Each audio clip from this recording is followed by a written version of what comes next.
विद्यार्थी मित्रांनो, आपण सिमिलॅरिटी या धड्यातला प्रॉब्लेम सेट अभ्यासत आहोत. मागच्या तासामध्ये 7 पर्यंत उदाहरणं झालेली आहेत. प्रॉब्लेम सेटमधला 8वा, 9वा आणि 10वा ही 3 उदाहरणे वगळलेल्या सिलेबसवरची आहेत. त्यामुळे उदाहरणं पण ती ओमिट केलेली आहेत, वगळलेली आहेत. आता त्याच्या पुढचं हे 11वं उदाहरण पहा. या क्वाड्रिलॅटरल ABCD मध्ये लाईन AD पॅरलल आहे BC ला, म्हणजे AD आणि BC ही अपोजिट साइड्स पॅरलल आहेत आणि त्यावरून आपल्याला हे दोन रेशो इक्वल दाखवायचे आहेत. AP इज टू PD हा आणि PC इज टू BP. लक्षात घ्या, हे 4 सेगमेंट जे आहेत, ज्या दोन ट्रायंगलची साइड्स आहेत या आकृतीमध्ये, ती दोन ट्रायंगल आपल्याला सिमिलर दाखवून हे इक्वेशन मिळवता येतं. हे दोन रेशो इक्वल मिळवता येतात. आणि मग ट्रायंगल सिमिलर दाखवण्यासाठी सर्वात सोपी टेस्ट AA टेस्ट आहे. मग AP बा PD ही दोन साइड असलेला हा ट्रायंगल आणि PC आणि BP ही दोन साइड असलेला हा ट्रायंगल, ही दोन ट्रायंगल आपण सहजरित्या सिमिलर दाखवू शकतो. एक AD पॅरलल BC दिलेला असल्यामुळे अल्टरनेट अँगल्स कॉन्ग्रुएंट घेता येतात आणि इथला एक पेअर ऑलरेडी कॉन्ग्रुएंट आहे व्हर्टिकली अपोजिट अँगल्स या प्रॉपर्टीनुसार. अल्टरनेट अँगलचा पेअर आपण इथला घेऊ शकतो किंवा हा पेअर घेऊ शकतो, कोणताही घेतला तरी चालतं. वाटल्यास हा पेअर अल्टरनेट अँगलचा इथे इक्वेशन मध्ये लिहून घ्यायचा आणि पुढे ट्रायंगल सिमिलर दाखवताना तो फ्रॉम इक्वेशन घ्यायचा. आणि दुसरा पेअर हा व्हर्टिकली अपोजिट अँगल्स म्हणून कॉन्ग्रुएंट आहे, म्हणून ही दोन ट्रायंगल APD आणि हा CPB सिमिलर होतील आणि ट्रायंगल सिमिलर झाल्यानंतर त्याचे साइड्स प्रोपोर्शन मध्ये येतात आणि त्यानुसार आपल्याला हे इक्वेशन मिळेल. ठीक आहे. मग आपण पहिल्यांदा हा अल्टरनेट अँगलचा पेअर कॉन्ग्रुएंट मिळवू. त्यासाठी AD पॅरलल दिलेला आहे आपल्याला BC. AD is parallel to BC and AC is transversal. Therefore, angle DAP is congruent to angle, हा angle is congruent to angle BCP. Equation 1 reason असेल अल्टरनेट अँगल्स. आता in triangle APD and triangle, हा triangle APD, AP ची corresponding side CP आहे आणि PD ची corresponding side BP आहे. म्हणून या ट्रायंगलचं नाव जर आपण APD लिहिलो तर या ट्रायंगलचं नाव येईल CPB. ट्रायंगल CPB करस्पॉन्डन्स फार महत्त्वाचं आहे. आणि मग या दोन ट्रायंगल मध्ये एक पेअर या फ्रॉम इक्वेशन 1 वरून आपल्याला कॉन्ग्रुएंट घेता येईल. Angle DAP is congruent to angle BCP. याला रिझन असेल फ्रॉम इक्वेशन 1. आणि दुसरा पेअर हा व्हर्टिकली अपोजिट अँगलचा angle APD is congruent to angle APD is congruent to angle CPB. आणि या अँगलचा पेअर जो कॉन्ग्रुएंट घेतला आहे त्याचं कारण आहे vertically opposite angles. Therefore triangle APD is similar to triangle CPB by AA test for similarity. आणि मग आता यांच्या करस्पॉन्डिंग साइडची रेशो आपल्याला मिळवायची आहे. बघा, जे 4 सेगमेंट आपल्याला इथे घ्यायचे त्यांचेच रेशो घ्यायचे. AP चा इथे यूज आहे म्हणून AP is to AP ची करस्पॉन्डिंग साइड CP येतं is equal to दुसरा रेशो PD. हा PD हा पण आपल्याला इथे उपयोगात येणार आहे. PD ची करस्पॉन्डिंग साइड PP किंवा PP लिहिलं तरी चालतं. Corresponding sides of similar triangles. हे प्रोपोर्शन मध्ये आले साइड्स कारण ट्रायंगल कसे आहेत सिमिलर. मग आता हा इक्वेशन पहा आणि आपला रिक्वायर्ड इक्वेशन पहा, याच्यामध्ये थोडासाच बदल आहे. हे बघा AP च्या ठिकाणी AP आहे, पण रिक्वायर्ड इक्वेशन मध्ये इथे PD असायला पाहिजे जो इथे आहे आणि इथे आलेला आहे CP. आणि रिक्वायर्ड इक्वेशन मध्ये हा PC म्हणजे CP इथे पाहिजे, तो इथे आलेला आहे. म्हणजे PD आणि CP या दोघांच्या जागेत इंटरचेंज करायचंय आणि ते करू शकतो आपण. 9वी मध्ये रेशिओ अँड प्रोपोर्शन या धड्यामध्ये आपण काही प्रॉपर्टी शिकलो, काही क्रिया शिकलो, जसं इन्व्हर्टेंडो, अल्टरनेंडो, कॉम्पोनेंडो, डिव्हिडंडो. त्यानुसार या दोघांमध्ये आपण इंटरचेंज करू शकतो, म्हणजे रिक्वायर्ड इक्वेशन मिळेल आणि त्या क्रियेला अल्टरनेंडो असं म्हटलं जातं. देअरफॉर AP इज टू हा PD इथे येईल इक्वल टू CP म्हणजेच PC लिहिलं तरी चालतं, CP इज टू BP. बघा हा AP is to PD equal to CP is to EB. हा रिक्वायर्ड इक्वेशन मिळाला. हे साइड्स प्रोपोर्शन आले आणि मग त्याच्यावर अल्टरनेंडो ही क्रिया केलो. मी इथे लिहायचं बाय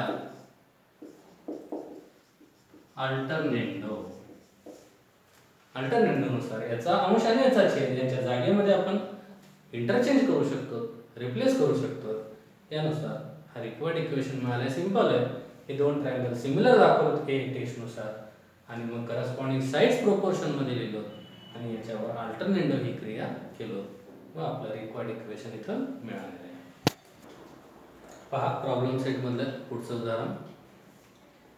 या आकृतीमध्ये in triangle ABC XY is parallel to AC. XY AC ला पॅरलल आहे. एक इक्वेशन दिलेलं आहे 2AX is equal to 3BX. या इक्वेशन वरून आपल्याला रेशिओची व्हॅल्यू मिळवता येते. लक्षात घ्या हा BX 3 सोबत गुणाकारात आहे, इकडे भागाकारात येईल BX. AX is to BX आणि हा 2 इकडे भागाकारात येईल 3 is to 2. अशी AX is to BX तेव्हा AX is to BX अशा रेशिओची व्हॅल्यू आपल्याला या इक्वेशन मध्ये पुढे मिळेल. लक्षात ठेवा XY याची व्हॅल्यू 9 दिलेली आहे. फाइंड XY दिलेले आहे, AC फाइंड करायचं. यासाठी ही ऍक्टिव्हिटी पूर्ण करायला सांगितलेली आहे आपल्याला. ऍक्टिव्हिटी बेस्डचे उदाहरण आहे. 2AX is equal to 3BX. मी आता सांगितल्याप्रमाणे हे इक्वेशन दिलेले आहे आणि मग याच्यावरून असा रेशिओ मिळतो. हा AX BX इकडे भागाकारात येईल आणि इज इक्वल टू हा इथला पहिल्यांदा BX भागाकारात गेला की हा 3 इथे राहील. लक्षात घ्या, क्रम चुकू नका. आणि मग हा अंशात 3 ला 3 आणि मग 2 इकडे छेदात येईल, भागाकारात येईल हा 2. AX is to BX या रेशिओची व्हॅल्यू 3 is to 2 ही मिळाली. आणि मग बघा AX plus BX. लक्षात घ्या हा BX या AX मध्ये ऍड केलेला आहे आणि पुन्हा डिनॉमिनेटर BX ला BX आहे. अशी जेव्हा आपण क्रिया करतो त्या रेशिओवर, लक्षात घ्या जेव्हा दोन रेशिओ इक्वल असतात त्या दोन रेशिओवर आपण वेगवेगळ्या क्रिया करू शकतो. तर आताच मी सांगितलेलं आहे इन्व्हर्टेंडो, अल्टरनेंडो, कॉम्पोनेंडो, डिव्हिडंडो हे जे ऑपरेशन्स ऑन इक्वल रेशिओज आपण नवीला शिकलो. त्यानुसार या इक्वल रेशिओवर इथे क्रिया केलेली आहे. हा BX अंशात नेऊन मिळवला BX ला BX. त्याप्रमाणे या रेशिओवर जशी क्रिया केलो तसंच या रेशिओवर सुद्धा ही क्रिया करायची आहे आणि या क्रियेचं नाव आहे कॉम्पोनेंडो. म्हणून बाय कॉम्पोनेंडो इथे AX plus BX upon BX केलेलं आहे. तसं या रेशिओ मध्ये हे अंश 3 ला 3 हा 2 अंशामध्ये मिळवायचा. हे 3 plus 2 numerator plus denominator, numerator plus denominator 3 plus 2 करून पुन्हा डिनॉमिनेटर ॲज इट इज 2 ला 2 आणि अशी जेव्हा क्रिया करतात याला कॉम्पोनेंडो असं म्हणतात. आणि मग बघा AX plus BX आपण जर आकृतीमध्ये पाहिलो तर हे 3 पॉइंट्स कोलिनियर आहेत आणि मग AX plus BX ची जर बेरीज केलो तर आपल्याला AB ची लेंथ मिळेल. म्हणून इथे AB हे सेगमेंट इथं सबस्टिट्यूट केलेलं आहे इज टू bx ला bx आणि मग या दोघांची बेरीज ab त्याप्रमाणे 3 आणि 2 ची बेरीज 5 आणि छेद 2 ला 2 यामध्ये आपल्याला ab इज टू bx या रेशोची व्हॅल्यू मिळालेली आहे जी पुढे आपल्याला रेफर करायची आहे. हे बघा ab या abc ची साइड आहे आणि bx ही या bxy ची साइड आहे. ab इज टू bx हे करस्पॉन्डिंग साइड्स यांच्या रेशोची व्हॅल्यू आपल्याला इथे 5:2 मिळालेली आहे आणि मग यावरून xy दिलेलं आहे ac काढायचं आहे. xy या ट्रायंगलची साइड दिलेली आहे ac या ट्रायंगलची साइड काढायची आहे. सिंपल आहे बघा. हे जे दोन ट्रायंगल्स आहेत या दोन ट्रायंगल मध्ये ab is to bx या रेशोची व्हॅल्यू मिळाली आणि मग ac is to xy या रेशो मधून xy ची व्हॅल्यू दिलेली आहे आणि ac ची व्हॅल्यू काढायची आहे. त्यासाठी आपल्याला यांचे साइड्स प्रोपोर्शन मध्ये लिहावे लागतात आणि साइड्स प्रोपोर्शन मध्ये लिहिण्यासाठी ते दोन ट्रायंगल्स सिमिलर दाखवावे लागतात. त्यासाठी आपल्याला ही माहिती पुरवलेली आहे.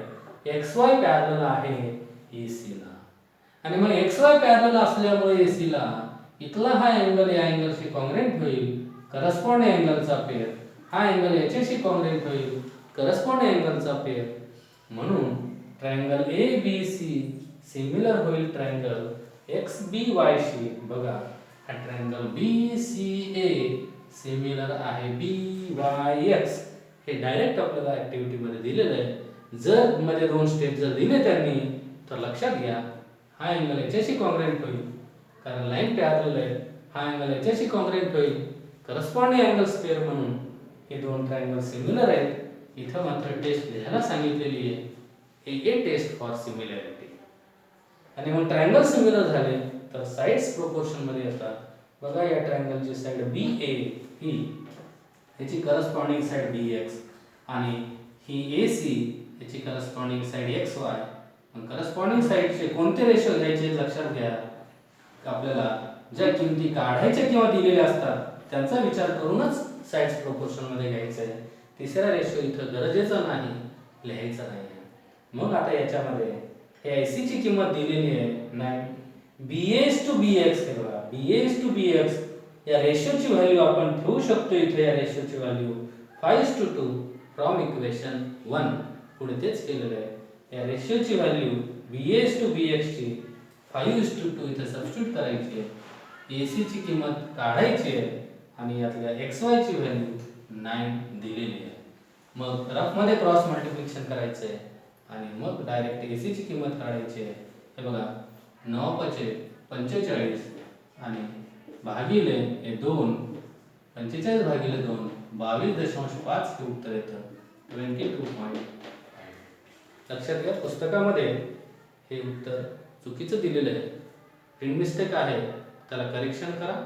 2-3 उत्तर याच्यामध्ये जे काही फिल इन द ब्लँक्स आहेत ते सर्व उत्तर जिथे जिथे छेदात 2 पाहिजे तिथे पुस्तकात 3 झालेले आहे. ते प्रिंट मिस्टेक आहे त्याला करेक्शन करा. इथे पण 15 व्हॅल्यू दिलेली आहे ती AC 22.5 येतं. करेक्शन करून घ्या. अशा प्रकारे यामधल्या AC ची किंमत आपण फाइंड केलो 22.5. सिंपल आहे बघा. हे ट्रायंगल सिमिलर आहेत ऑलरेडी दिलेले आहे. त्याचे करस्पॉन्डिंग साइड प्रोपोर्शन मध्ये घेतलो. या रेशोची व्हॅल्यू इथे इक्वेशन 1 मध्ये फाइंड केलेली आहे ही ऍक्टिव्हिटी करून आणि मग ती ठेवलो. त्यावरून AC ची किंमत काढलो आणि हे मात्र दिलेलं आहे याच्यावरून या रेशोची व्हॅल्यू मिळवलो आणि मग याच्यावर कॉम्पोनंट हे क्रिया केलो. त्यामुळे या रेशोची व्हॅल्यू मिळालेली आहे 5:2. ते इथे रेफर करून आपण AC ची किंमत काढू शकतो. पहा प्रॉब्लेम सेट मधलं हे शेवटचं उदाहरण आहे. यामध्ये प्रूव्ह दॅट आहे DE² हा DE² म्हणजे DE 2 टाइम्स आहे DE into DE is equal to हा BD into EC. हा असा इक्वेशन आपल्याला प्रूव्ह करायचं. लक्षात घ्या त्यासाठी प्रश्नाच्या खाली पुस्तकात हिंट दिलेली आहे. परीक्षेत कदाचित ती हिंट देतील किंवा देणार नाही. दिले तर त्याप्रमाणे करायचं. नाही दिलं तरी लक्षात ठेवणं सोपं आहे. पहा या प्रकारे हे उदाहरण सोडवायचे.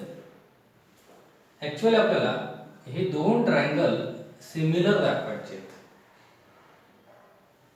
आणि हे दोन ट्रायंगल जर सिमिलर झाले तर यांचे करस्पॉन्डिंग साइड्स प्रोपोर्शन मध्ये येतात आणि मग ट्रायंगल सिमिलर दाखवण्यासाठी करस्पॉन्डन्स फार महत्त्वाचा आहे.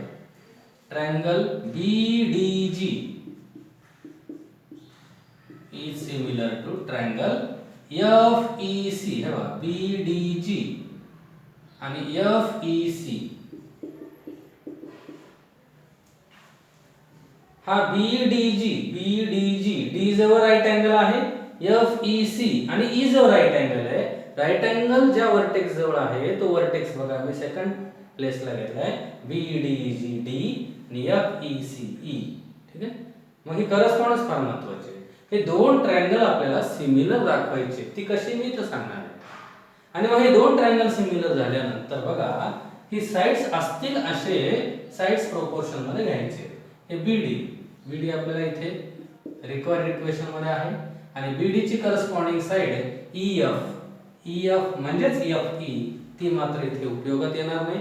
ठीक आहे. तुम्ही जरी हे लिहिलात तर पुढच्या स्टेपला आपल्याला जो त्या ठिकाणी रेशियो उपयोगाचा नाही तो मिटवता येतो किंवा तो एलिमिनेट करता येतो. दुसरा ratio DG is to EC equal to तिसरा ratio BG is to FC. बघा यामध्ये आपल्याला कोणकोणते सेगमेंट्स उपयोगी पडणार आहेत. हा DE इथे कुठेच दिसत नाही आपल्याला. ठीक आहे. मग DE 2 टाइम्स आहे इथे दिसत नाहीये. BD into EC हे बघा या दोघांचा जर क्रॉस मल्टिप्लिकेशन केलं तर आपण BD into EC येतं, हे असं मिळतं. पण हे DE into DE स्क्वेअर इथे तर DE एका ठिकाणी नाहीये. पण या रेशोचा आपल्याला काही यूज नाहीये. BG आणि FC चा काही उपयोग नाहीये. BG आणि FC हा रेशो नाही लिहिला तरी चालतं, लिहिला तरी पुढच्या स्टेपला एलिमिनेट केला तरी चालतं. Corresponding sides of similar triangles. मग आपल्याला हेच दोन रेशो उपयोगात येणार आहेत. पण या दोन रेशो मध्ये सुद्धा पहा हे BD into EC हे राइट साइड येते, पण ह्या दोघांचा गुणाकार मात्र इथं DE स्क्वेअर आपल्याला कसा आणता येईल थोडंसं विचार केला तर कळेल. DE स्क्वेअर आणायचे, FE काढायचे. इथे आकृतीमध्ये बघा FE काढून DE ठेवायचे, GD काढून पण DE ठेवायचे. हे कसं शक्य आहे? GD आणि FE काढून DE कसं ठेवता येतं? त्यासाठी प्रश्न वाचला असाल तर कळेल. आपल्याला सांगितलेले की हा जो क्वाड्रिलॅटरल आहे DEFG हा कोणत्या प्रकारचा क्वाड्रिलॅटरल आहे? स्क्वेअर आहे असं सांगितलेलं आहे. आणि स्क्वेअर असतील तर त्याच्या ऑल साइड्स इक्वल असतात. मग आपण यातला FE आणि DG एलिमिनेट करून या ठिकाणी DE ठेवू शकतो. बघा या ठिकाणी BD ला BD is to इथे FE च्या ऐवजी DE ठेवतोय मी.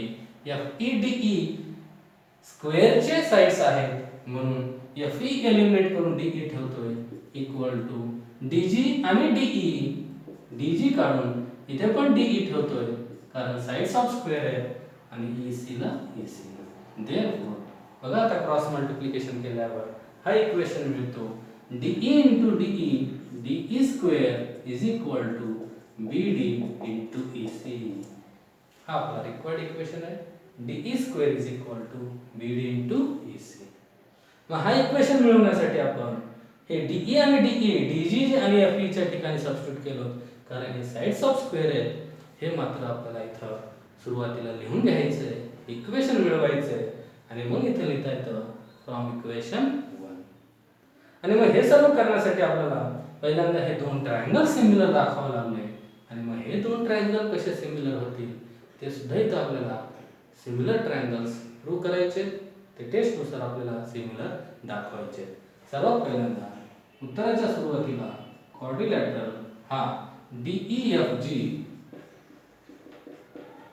is a square हे दिलेलं आहे म्हणून याचे सर्व sides DE equal to EF equal to GF equal to GD हे असं लिहिता येतं आणि इक्वेशन 1 कारण हा स्क्वेअर आहे, स्क्वेअरचे साइड कसे असतात, सर्व इक्वल असतात. आता पुढे ही दोन ट्रायंगल सिमिलर दाखवायचे, पण ऍक्च्युअली ही दोन ट्रायंगल डायरेक्ट सिमिलर होत नाहीत.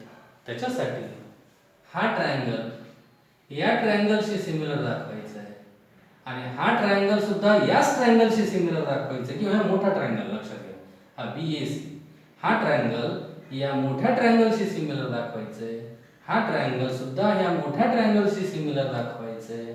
आणि मग हे दोन्ही ट्रायंगल एकाच ट्रायंगलशी सिमिलर झाल्यामुळे मग पुढे म्हणता येतं की हे दोन ट्रायंगल सुद्धा कसे आहेत, सिमिलर आहेत.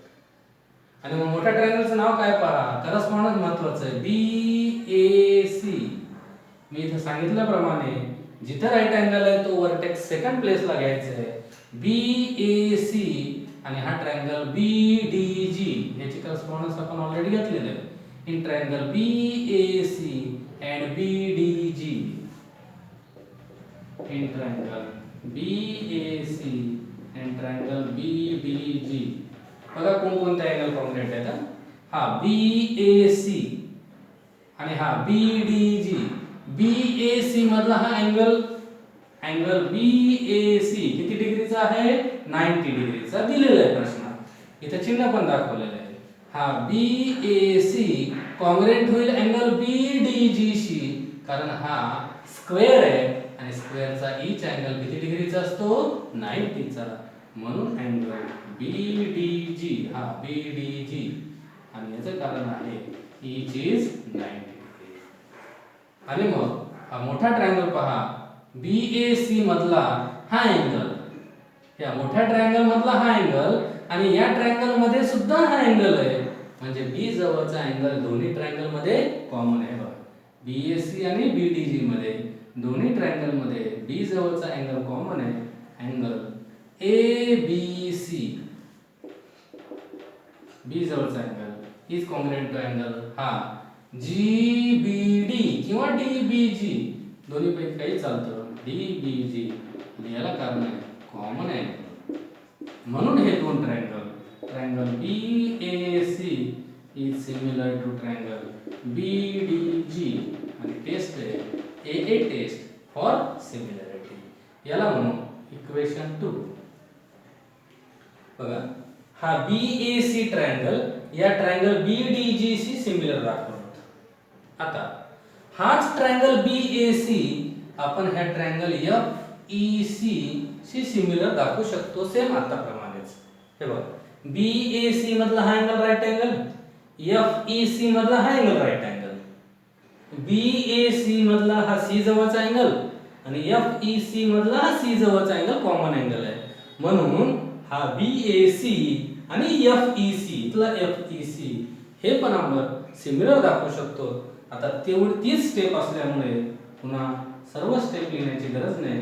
Similarly triangle BAC is similar to half BAC, या ट्रायंगलशी पण सिमिलर दाखवू शकतो आपण ट्रायंगल FEC. आणि याला पण कारण आहे AA टेस्ट फॉर सिमिलॅरिटी, याला इक्वेशन 3 म्हणू. आणि मग बघा इक्वेशन 2 आणि 3 मध्ये BAC लेफ्ट साइड सेम आहे, BAC सिमिलर आहे BDG, BAC सिमिलर आहे FEC. म्हणून असं म्हणता येतं, मी इथं पुढे लिहिलेलं आहे, देअरफॉर हा BDG similar to triangle FEC. या दोन इक्वेशन वरून मला कारण घ्यायचं आहे फ्रॉम इक्वेशन 2 आणि 3. आणि मग ही दोन ट्रायंगल सिमिलर झाले म्हणून यांचे करस्पॉन्डिंग साइड्स प्रोपोर्शन मध्ये घेतलं. बघा BD इज टू FE आणि DG is to EC. Okay, या तिसऱ्या रेशोची गरज नाही, हा नाही लिहिला तरी चालतं, एक स्टेप आपला कमी होतो. Corresponding sides of similar triangles. आणि मग याच्यामध्ये मात्र आपण चेंज केलं, मग यामध्ये पुन्हा एक स्टेप आपला हा कमी करू शकतो, कारण इथं हे तिसरा रेशो नाही लिहिल्यामुळं एक स्टेप ऑलरेडी कमी झाला. मग BD इज टू FE ही FE काढून FE च्या ऐवजी आपण DE लिहू शकतो, कारण FE DE GF GD हे स्क्वेअरचे साइड आहेत. ते फ्रॉम इक्वेशन वरून आपण इथे सबस्टिट्यूट करू शकतो. FE एलिमिनेट करून DE ठेवतोय मी, त्याच्यानंतर DG एलिमिनेट करून सुद्धा इथे DE ठेवतोय आणि AC ला AC. म्हणून शेवटी शेवटी देअरफॉर क्रॉस मल्टिप्लिकेशन केल्यानंतर D into DE square is equal to BD into E C हा आपला रिक्वायर्ड इक्वेशन आहे. बघा हा उदाहरण थोडासा टफ आहे, स्टार केलेला आहे, जास्त अवघड नाहीये. फक्त एवढं लक्षात ठेवा, हे दोन ट्रायंगल आपल्याला सिमिलर दाखवायचे, त्यासाठी हा ट्रायंगल या मोठ्या ट्रायंगलशी सिमिलर दाखवायचे, हा ट्रायंगल मोठ्या ट्रायंगलशी सिमिलर दाखवायचे, आणि मग हे दोन ट्रायंगल त्या ठिकाणी ह्या एकाच ट्रायंगलशी सिमिलर झाल्यामुळे हे दोन ट्रायंगल सिमिलर झाले आणि मग ह्याचे साइड्स प्रोपोर्शन मध्ये घेऊन हा इक्वेशन मिळवता येतो. लक्षात घ्या, हे करत असताना करस्पॉन्डन्स फार महत्त्वाचं आहे. मी काय केलेलं आहे, अगोदर लहान साइड घेऊन, लक्षात घ्या राईट अँगल ट्रायंगल इथं बघा, हा BAC ट्रायंगल राईट अँगल आहे. यामध्ये हा BA स्मॉलर साइड आहे, AC लार्जर साइड आहे आणि BC त्याचा हायपोटेनस आहे. मी नाव कसं घेतलेलं आहे, स्मॉलर साइड अगोदर घेतलंय आणि लार्जर साइड नंतर घेतलंय. ठीक आहे, हे बघा BAC, हे BAC किंवा राईट अँगलचा वर्टेक्स सेकंड टाइम घेतलाय मी, हा BAC. मग या ट्रायंगल मध्ये बघा, आता या ट्रायंगल मध्ये हा स्मॉलर साइड आहे आणि हा लार्जर साइड आहे आणि हा हायपोटेनस आहे. मी कसा घेतलेला आहे, स्मॉलर साइड आणि लार्जर साइड, BDG.